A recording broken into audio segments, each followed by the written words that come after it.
मेरा bank account freeze हो गया था जिसको मैंने चालू करवाया, दोबारा से उसको अनफ्रीज करवाया और वही प्रोसेस सारे मैं आपको शेयर करने वाला हूं। कैसे हैं दोस्तों, स्वागत है आप सभी का आज की एक और नई वीडियो में। और आज की इस वीडियो में मैं आप सभी को बताने वाला हूं कि अगर आपका भी बैंक अकाउंट फ्रीज हो गया है, डेबिट रिस्ट्रिक्शन लग गया है, तो कैसे आपको उसको चालू करवाना है, कैसे आपको उस पर से कंप्लेन हटवानी है, अनफ्रीज करवाना है और दोबारा से आप अपने बैंक अकाउंट को यूज कर सकते हो। सारा जो प्रोसेस है मैंने खुद फॉलो किया है। मेरा बैंक अकाउंट फ्रीज हो गया था जिसको मैंने चालू करवाया, दोबारा से उसको अनफ्रीज करवाया और वही प्रोसेस सारे मैं आपको शेयर करने वाला हूं, ताकि अगर आपके साथ भी ऐसी कोई घटना हुई है, आपका भी अगर बैंक अकाउंट फ्रीज हो गया तो आगे आपको ऐसी कोई दिक्कत ना हो, आपको परेशानी ना होना पड़े और आप आसानी से अपना बैंक अकाउंट अनफ्रीज करवा सकें। तो चलिए दोस्तों, आज के इस वीडियो को स्टार्ट करते हैं। लेकिन वीडियो स्टार्ट करने से पहले मैं आप सभी को बता दूं कि अगर आपको वीडियो में कोई भी चीज समझ नहीं आती या फिर अगर आप पर्सनल मेरे से कुछ चीजें पूछना चाहते हो बैंक अकाउंट अनफ्रीज को लेके, फ्रीज को लेके कि मेरा बैंक अकाउंट फ्रीज हो गया, उससे रिलेटेड आप कुछ भी पूछना चाहते हो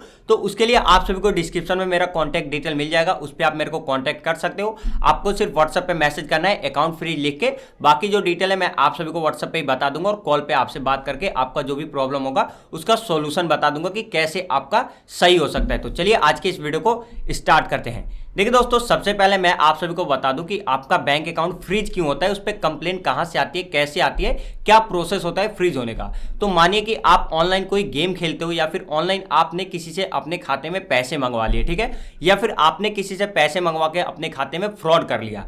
तो जब आप ऑनलाइन अपने खाते में पैसे मंगवा लेते हो या फिर कई सारी ऐसी गेमलिंग या फिर ऑनलाइन ऐसी ऐप है जिसमें कि आपको दावा किया जाता है कि आपका पैसा डबल हो जाएगा, ट्रिपल हो जाएगा, ऐसी कुछ वेबसाइट से अगर आप पैसे विड्रॉल कर लेते हो और वो पैसा आपके बैंक अकाउंट में आ जाता है, तो क्या होता है, जो पैसा आपके बैंक अकाउंट में भेजा जाता है इन कंपनियों के द्वारा, इन ऐप्स के द्वारा, जहां पे कि आपको लालच दिया जाता है कि आप यहां 200 रुपए इन्वेस्ट करो, आपका पैसा 500 हो जाएगा, आपको डेली के 300 मिलेंगे। ऐसा जितने भी ऐप्स होते हैं ये लोग क्या करते हैं, ये सबसे पहले अपने पोर्टल में पैसा ऐड करवाते हैं लोगों के द्वारा, उनको बोलते हैं कि आपका पैसा 3 गुना 4 गुना होगा। जैसे कोई पैसा ऐड करता है तो उनका पैसा वो 1 से 2 दिन तक देते हैं या फिर शुरू में ही नहीं देते हैं और उनका पैसा करके रख लेते हैं फ्रॉड। तो जो लोग 200-400 रुपए इन्वेस्ट करते हैं उनका पैसा अगर डूब जाता है तो कुछ ऐसा एक्शन नहीं लेते, कुछ करते नहीं है। लेकिन जो लोग इन ऐप्स में ज्यादा पैसा लगा देते हैं, जैसे 20,000, 50,000, कई लोग तो 1 लाख भी लगा देते हैं, ऐसे जितने भी लोग हैं उनका जब पैसा डूब जाता है तो वो अब क्या करते हैं, उनको कोई कांटेक्ट मिलता नहीं है, किसी से बात हो नहीं पाती है,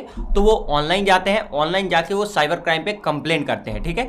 तो अब क्या होता है कि अगर आप भी इन्हीं ऐप्स में अपना पैसा लगाते हो, आप 200-400 वाले हो, आप ज्यादा पैसा लगाने वाले नहीं हो, आपका 200-400 इन्वेस्ट होता है और आप इसमें से 100-200 रुपए निकाल भी लेते हो, ठीक है। तो वो जो पैसा आपके खाते में आया है, जब सामने वाला बंदा साइबर क्राइम से कंप्लेंट करता है उस कंपनी पे, मतलब जहां भी उसने पैसा इन्वेस्ट किया था वहां पे, और वहां से पैसा आया हुआ है आपके पास, जो कंपनियां होती है बहुत ज्यादा चालाक होती हैं, ये कंप्लेन वाले पैसे को अपने पास नहीं लेती हैं, अपने पास लेती हैं एकदम सेफ पैसा। लेकिन जिस भी पैसे पे कंप्लेन होता है या फिर जो फ्रॉड का पैसा होता है वो जाता है आपके अकाउंट में, तो वो बंदा करेगा इन पे कंप्लेन, इनके द्वारा पैसा आ गया है आपके पास, उनके पास तो कोई पैसा गया ही नहीं है, तो जो फ्रॉड का पैसा है वो आ जाता है आपके बैंक अकाउंट में बिना आपके फ्रॉड किए, मतलब आपने फ्रॉड भी नहीं किया और आपके खाते में फ्रॉड का पैसा भी आ गया। तो मानिए किसी बंदे ने 20,000 रुपए पे कंप्लेंट किया, 20,000 में से 2-2 हजार रुपए 10 लोगों के पास चले गए, तो उन 10 लोगों का अकाउंट फ्रीज हो जाएगा, ठीक है। तो इस बात को आपको ध्यान में रखना है कि सबसे पहला कारण तो ये हो गया आपका बैंक अकाउंट फ्रीज होने का। कई सारी ऐसी ऐप्स है जहां पे आप गेम खेलते हो, उससे पैसा विड्रॉल करते हो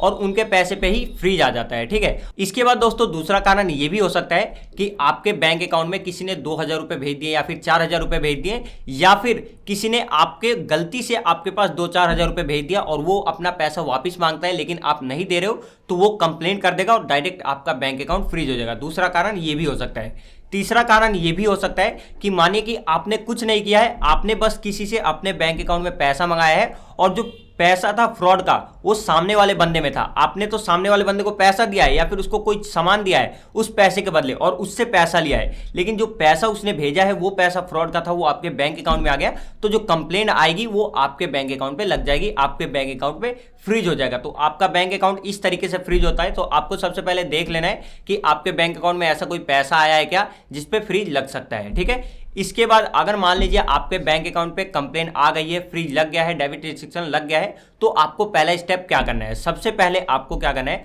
1930 पे कॉल करना है, जो कि एक टोल फ्री नंबर है साइबर क्राइम हेल्पलाइन का। इस पे आप जैसे ही कॉल करोगे तो आपका जो भी नियरेस्ट साइबर क्राइम हेल्पलाइन रहेगा वहां पे आपका कॉल कनेक्ट हो जाएगा। वहां पे आपको कॉल करके पता करना है कि सर मेरा जो बैंक अकाउंट है इससे कैश विड्रॉल नहीं हो रहा है, इस पर डेबिट रिस्ट्रिक्शन लग गया है, क्या आप प्लीज़ मुझे बता सकते हैं कि मेरे बैंक अकाउंट पे कोई कंप्लेंट तो नहीं है, कोई साइबर क्राइम की तरफ से कोई कंप्लेंट तो नहीं आया है। तो वो जब आप उस पर कॉल करोगे और उनको अपना अकाउंट नंबर बताओगे तो वो आपको सारी डिटेल बता देंगे। जैसे कि अगर मानिए आपके अकाउंट पे कहीं से कंप्लेन आया है तो वो बता देंगे, जिस अमाउंट पे भी कंप्लेन आया है वो बता देंगे, डेट बता देंगे। या फिर कई केस में ऐसा भी होता है कि जहां से भी जिस भी साइबर क्राइम ऑफिस से आपके बैंक अकाउंट पे कंप्लेन आया है वहां का कॉन्टैक्ट डिटेल या फिर जिसने भी कंप्लेन किया है उसका कॉन्टैक्ट डिटेल आपको शेयर कर देंगे, आपको दे देंगे और आप उनसे बात करके अपना बैंक अकाउंट अनफ्रीज करवा सकते हो। तो सबसे पहला तो आपको काम ये करना है, जब आप वहां बात करोगे तो वो ये सारी डिटेल दे देंगे।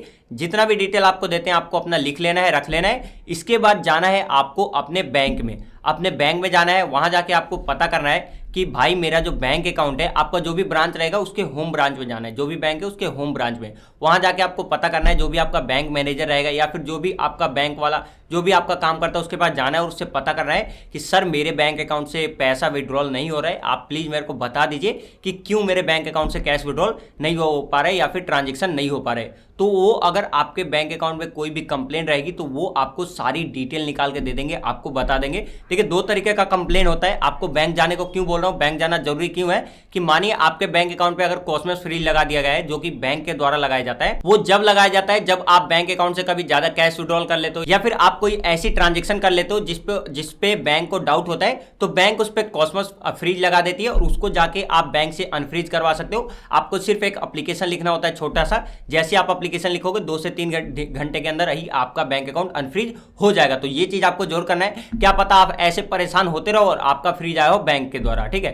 तो ये चीज आपको कंफर्म जरूर कर लेना है। उसके बाद आपको बैंक में जब जाओगे वहां पे आपको बता दिया जाएगा कि आपका जो कॉस्मोस फ्रीज लगा हुआ है या फिर आपका किसी साइबर क्राइम से कंप्लेन आया हुआ है। तो अगर आपके बैंक अकाउंट पे बताया जाएगा कि साइबर क्राइम से कंप्लेन आया है तो उनको बोलना है कि जहां से भी कंप्लेन आया या फिर जो भी रिसोर्सेज से कंप्लेन आएगा प्लीज आप उनका जो डिटेल है वो मेरे को दे दीजिए। तो बैंक वाले आपको एक पर्ची निकाल के दे देंगे जिसमें कि जहां से भी कंप्लेन आया है, जितने तारीख को भी कंप्लेन आया है, जो पैसा आपके बैंक अकाउंट में जितने तारीख को आया है, जिसने भी कंप्लेन किया है उनकी सारी डिटेल आपको मिल जाएगी।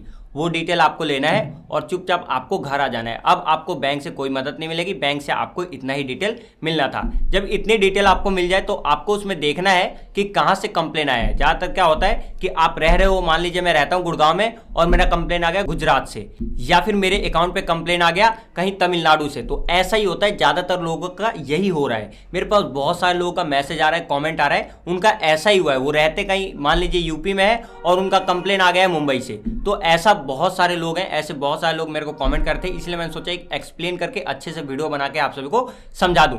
तो वहां से आपको डिटेल मिल जाएगी, वो डिटेल लेके आपको अपने घर आ जाना है। इसके बाद उस डिटेल में आपको कॉन्टैक्ट डिटेल मिल जाता है, जिसने भी कंप्लेन किया होगा उसका कॉन्टैक्ट डिटेल आपको उसमें मिल जाता है। तो सबसे पहले तो आपको उसको कॉन्टैक्ट करने की कोशिश करनी है कि वो कंप्लेन क्यों किया है, कहाँ पे किया है, जिसके कारण आपके बैंक अकाउंट पे फ्रीज लगा है। अब कई केस में ऐसा होता है कि जिसने भी कंप्लेंट किया है आपको उसका डिटेल नहीं मिल पाता है, जिस साइबर क्राइम से कंप्लेन आया है उसका डिटेल आपको मिलता है। तो आपको साइबर क्राइम में कांटेक्ट करना है। कांटेक्ट करने के लिए उसमें आपको कांटेक्ट डिटेल मिल जाएगा, जो बैंक से आपको पर्ची मिलेगा या फिर उनका मेल आईडी मिल जाएगा। ज़्यादातर केस में क्या होता है कि कॉल लगता ही नहीं है, कांटेक्ट डिटेल तो रहता है लेकिन वहाँ पे आपका कॉल कनेक्ट ही नहीं हो पाता है, कोई कॉल एक्सेप्ट नहीं करता है या फिर कॉल उठाते नहीं, या फिर कई जगह तो लगता ही नहीं है। मेल पर ही आपको मेल करना होता है। तो जो मेल आई डी मिलेगा, अगर आपको कॉन्टैक्ट डिटेल नहीं मिलती है तो आपको मेल करना है कि सर मेरे बैंक अकाउंट पे आपके साइबर क्राइम ऑफिस से मेरे पे कंप्लेन आया, इतना इतना अमाउंट है, ऐसा है, बताइए मेरे को क्या करना है अपना अकाउंट ओपन करवाने के लिए। तो जब आप वहां से मेल करोगे, देखिए यहाँ पे आप सभी को एक और चीज बता देता हूँ कि ये जो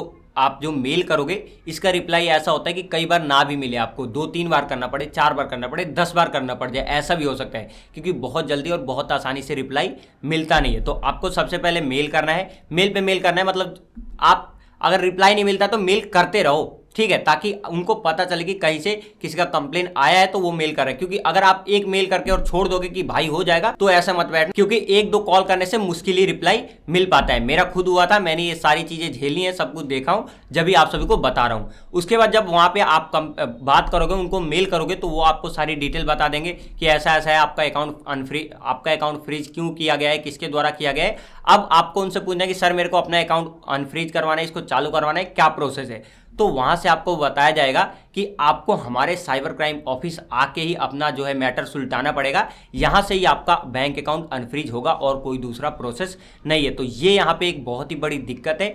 मेरा भी बैंक अकाउंट फ्रीज हुआ था, मेरे को वहां जाना पड़ा था और वहां जाके अपना अकाउंट अनफ्रीज करवाना पड़ा था। ऑनलाइन नहीं हो पाया था। ऑनलाइन सिर्फ आपकी बातें हो पाती है या फिर बहुत ही रेयर चांस होता है जहां पे अगर आपका जो भी आईओ इन्वेस्टिगेशन ऑफिसर अच्छा मिल जाए या फिर जिसके द्वारा कंप्लेन किया गया है वैसा बंदा कोई अच्छा मिल जाए तो आपका ऑनलाइन ही हो जाए। नहीं, ज्यादातर केस में आपको साइबर क्राइम ऑफिस जाना ही पड़ता है। अब मान लीजिए किसी के खाते में 20,000 रुपए पड़ा हुआ है और 200 रुपए पे कंप्लेन आ गया और वो बंदा कहीं काम करता है, कहीं मजदूरी करता है, तो कैसे जाएगा वो 200 रुपए को कंप्लेन हटवाने? उसका तो बहुत ज्यादा नुकसान हो जाएगा। तो गवर्नमेंट को इसमें कोई सुधार करना चाहिए जिससे लोगों को इतना परेशान ना होना पड़े। तो यहाँ पे तो सबसे पहले आपको वहां पे जाना पड़ेगा। जब वहां पे जाओगे तो वहां पे आपसे पूछा जाएगा कि आपका जो बैंक अकाउंट है इस पे ये पैसा कहां से आया था, किसने भेजा था, जिसपे कंप्लेन आया है। तो वहां पे जो भी आपके बैंक अकाउंट में पैसा है, जिस अमाउंट पे कंप्लेन आया है, आपको सारी चीजें सही सही बतानी है। कुछ भी छुपाने की कोशिश नहीं करना है, क्योंकि आप अगर छुपाओगे तो उनको पता चल ही जाएगा और फिर बाद में वो आपको फ्रॉड बोल देंगे या फिर ऐसा लगने लगेगा कि आप खुद ही फ्रॉड हो। आप अगर कुछ गलत नहीं किए हो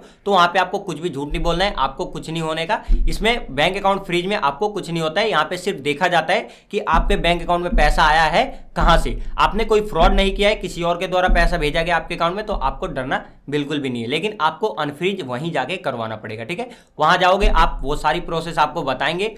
जब आपको सारा प्रोसेस वो लोग बता देंगे उसके बाद वहां का जो भी जिसके द्वारा कंप्लेन किया गया होगा उसको बुलाया जाएगा, आपको बताया जाएगा और जिस भी अमाउंट पे आपका कंप्लेन आया हुआ है वो पैसा आपको रिफंड करना पड़ेगा, क्योंकि वो आपका पैसा नहीं है, वो कोई फ्रॉड का पैसा है। और जब आप वहां पे अपना एप्लीकेशन लिख के दे दोगे, सामने वाला बंदा भी एप्लीकेशन लिख के दे देगा, दोनों लोग एप्लीकेशन लिख के दे देंगे, तो आपके अकाउंट से ऑटोमेटिक वो पैसा कट जाएगा कुछ दिनों में। जिसका भी पैसा था, जिसके भी अकाउंट से आया था, उसके अकाउंट में रिफंड चला जाएगा। आपको इसमें कोई भी किसी को पैसा देने की जरूरत नहीं है। जो भी पैसे पे कंप्लेन आया वो ऑटोमेटिक आपके बैंक अकाउंट से रिफंड हो जाएगा। कई लोग क्या करते हैं कि उनको जो है सामने वाले बंदे का कॉन्टैक्ट डिटेल मिल जाता है और सामने वाला बंदा कह देता है कि आप मेरे को फोन पे पैसा भेज दो और मैं यहां से कंप्लेन वापस ले लूंगा। तो ऐसे आपको नहीं करना है, क्योंकि मानिए आपका 20,000 पे कंप्लेन है, आपने उसको पैसा वापस भेज दिया और वो अगर वहां से रिस्ट्रिक्शन नहीं हटाता है तो आपके पैसे वहां भी फंस जाएंगे और वहां भी फंस जाएंगे। तो ऐसा आपको नहीं करना है। आपको साइबर क्राइम ऑफिस में बात करके ही जो भी डिसीजन लेना है वो लेना है, ठीक है। तो इस तरीके से आप अपने बैंक अकाउंट को अनफ्रीज करवा सकते हो। अगर आपको कोई भी दिक्कत आती है, इसमें कुछ चीज समझ नहीं आता, तो आप मेरे को कांटेक्ट कर सकते हो या फिर कमेंट बॉक्स में कमेंट करके भी पूछ सकते हो। चलिए दोस्तों, आज के वीडियो में बस इतना ही। उम्मीद करता हूं आपको ये वीडियो पसंद आई होगी, आपको समझ में आया होगा कि आपका बैंक अकाउंट फ्रीज क्यों होता है, क्या प्रोसेस होता है, क्या उसको अनफ्रीज करवाने का प्रोसेस होता है, ये सारी चीजें समझ में आ गई होंगी। आज के वीडियो में बस इतना ही। वीडियो देखने के लिए धन्यवाद। मिलते हैं किसी नेक्स्ट वीडियो में।